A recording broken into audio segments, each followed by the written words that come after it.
Podor couvre 12 497 km². Superficie plus grande dans toute la région de Saint-Louis. Saint-Louis fait 897, ça fait plus de 10 fois Saint-Louis. Et c'est plus grand aussi que 8 régions du Sénégal, dont la région de Dakar, Thiès, Kaolack, Fatick.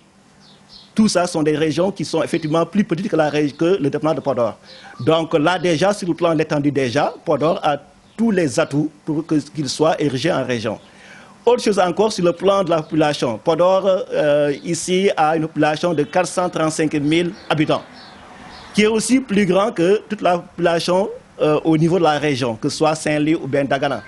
Et au niveau national aussi, je pense que Podor aussi est plus grand maintenant et une population plus grande que la région de Kédougou et que 2 ou 3 régions. Donc c'est pour dire qu'au plan administratif, au plan population aussi, Podor vraiment recèle des atouts potentialités pour qu'il soit érigé en région.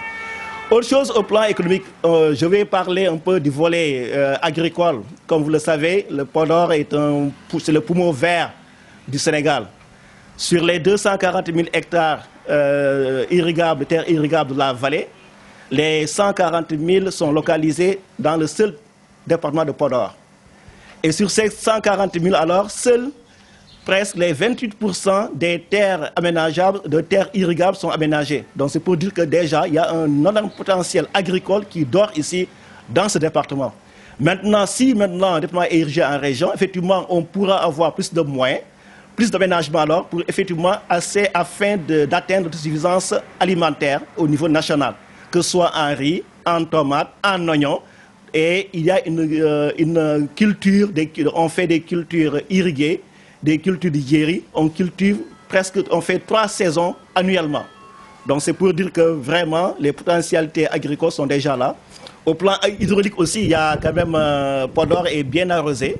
D'abord, il y a le fleuve Sénégal qui est long de 1750 km. Il y a aussi les affluents, que ce soit le Ngalanka, le Doué, et le Gayo, qui arrosent carrément la terre, ici, les 140 mètres. Donc tout ça maintenant, c'est pour dire qu'au plan hydraulique aussi, les potentialités sont là. Autre chose encore sur le plan scolaire, au plan des services sociaux de base, que ce soit au secteur éducatif, secteur sanitaire. Là aussi, on a quand même des atouts, des potentialités. On a déjà les 2 IF qui sont là, l'IF de Podor et l'IF de Pété aussi. Les 2 IF là polarisent 387 écoles primaires. Alors qu'il y a des régions qui n'ont même pas la moitié. La région de Kédougou, par exemple, ne peut pas avoisiner les 120 et quelques écoles primaires. On détient aussi des collèges, une quarantaine, 46 collèges, des lycées qui sont là, érigés en lycée. Et aussi, on a aussi des zénos, 2 zénos, un zéno à Podor, donc c'est effectivement l'enseignement supérieur, et un zéno à Ndioum. Maintenant, Podor, effectivement, a toutes les possibilités pour qu'elle soit érigée en région au plan éducatif. Déjà, nombre de bacheliers qui effectivement sont orientés à Saint-Louis déjà, ça peut désengorger l'université de Saint-Louis Gaston Berger. Et ça peut être aussi un pôle universitaire extrêmement important si Podor est érigé en région. Donc on aura une université aussi qui sera installée à Podor, une université qui peut être à vocation agricole et aussi pastorale aussi. N'oubliez pas aussi que c'est une zone aussi d'élevage aussi.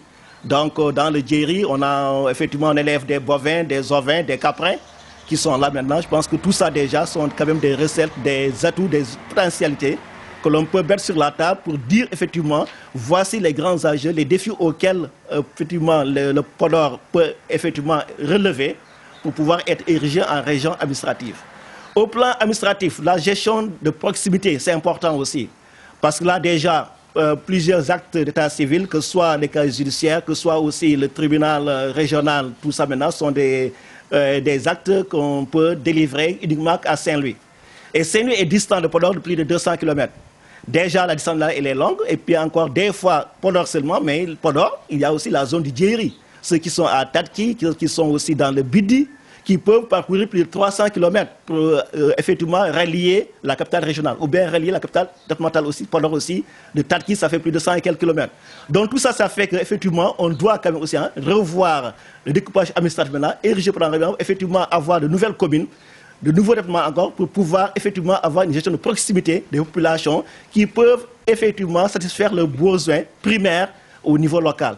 Donc voici quand même un peu résumé les potentialités, les atouts maintenant que recèle Podor pour qu'elle soit érigée en région. Nous, en Stouar, tous les départements de Podor, réunis ici autour du mouvement Podor Ma Région, qui regroupe l'ensemble des fils de ce territoire, des habitants aussi, parce que je veux parler déjà le doyen Abdraman Niang qui est ici présent avec nous, qui fut l'un des initiateurs de ce mouvement-là, du plaidoyer pour l'érection de Podor en région depuis 2008.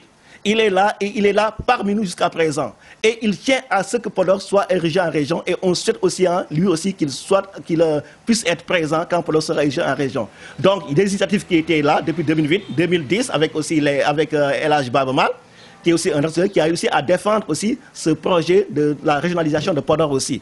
Donc, tout ça maintenant, ça fait qu'effectivement, c'est un mouvement qui est là, citoyen, apolitique, qui n'a qu'un seul objectif, c'est que Podor soit érigé en région. Merci beaucoup.